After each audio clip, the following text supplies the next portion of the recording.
মা বলল, আমি তোকে জন্ম দিইনি, কিন্তু আমি তোর মা।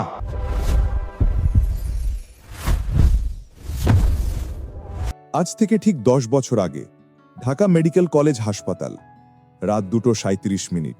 রিনা আক্তারের চিৎকার। নার্স হাসি মুখে বললেন, মা ছেলে দুজনেই সুস্থ। রিনা চোখের জল ফেলে ছেলেকে জড়িয়ে ধরলেন। নাম রাখলেন রাহুল। কিন্তু কেউ জানত না, ওই রাতে আরেকটা মা জন্ম দিয়েছিলেন। দুটো শিশুকে বদলে ফেলা হয়েছিল। একটা ভুল যা 10 বছর পর পুরো জীবন উল্টে দেবে। রাহুল 5 বছর বয়স, স্কুলের প্রথম দিন। বাসায় ফিরে মাকে জিজ্ঞেস করে, মা, আমার চোখ কেন তোমার মতো না? রিনা হেসে বললেন, বাবার মতো হয়েছে রে। কিন্তু রাহুলের মনে একটা খটকা রয়ে গেল। রাহুলের বাবা রফিকুল সাহেব, স্কুল শিক্ষক।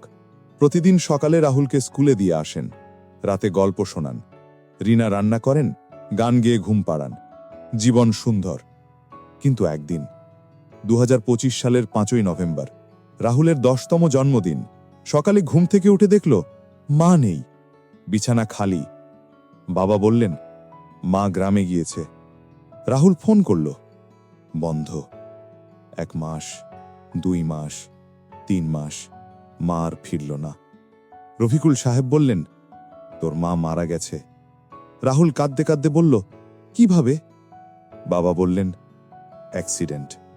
রাহুল আর কিছু জিজ্ঞেস করল না, কিন্তু রাতে স্বপ্নে মাকে দেখত। মা ডাকছে, রাহুল, রাহুল। এদিকে রিনা আক্তার মারা যাননি। তিনি ঢাকার একটা ক্লিনিকে কাজ করতেন। একদিন তিনি শুনলেন তার আসল ছেলে অন্য পরিবারে বড় হচ্ছে। ক্লিনিকের এক নার্স বললেন, ওই রাতে 2টো বাচ্চা বদলে ফেলা হয়েছিল। রিনা চোখ বড় করে বললেন, কি বলছো? রিনা ডিএনএ টেস্ট করালেন। রিপোর্ট এলো, রাহুল তার আসল ছেলে নয়। তিনি কাঁদতে কাঁদতে বললেন, আমার ছেলে কোথায়? নার্স বললেন, অন্য মায়ের কাছে। রিনা সিদ্ধান্ত নিলেন তিনি তার আসল ছেলেকে খুঁজবেন। 10 বছর ধরে খোঁজা। চট্টগ্রাম, সিলেট, রাজশাহী, খুলনা, 100টা শহর। ফেসবুক গ্রুপে পোস্ট, আমার ছেলেকে খুঁজছি, জন্ম 15/8/2015। হাজার হাজার শেয়ার, কিন্তু কোনো খোঁজ নেই। 2035 সালের 5ই নভেম্বর সকাল 7:25। রিনা রাহুলের বাড়ির সামনে দাঁড়ালেন, হাতে একটা ফাইল। রাহুল দরজা খুলল। 20 বছরের যুবক, চোখে অবাক ভাব। রিনা বললেন, বাবু, আমি তোর মা না, কিন্তু আমি তোকে জন্ম দিয়েছি।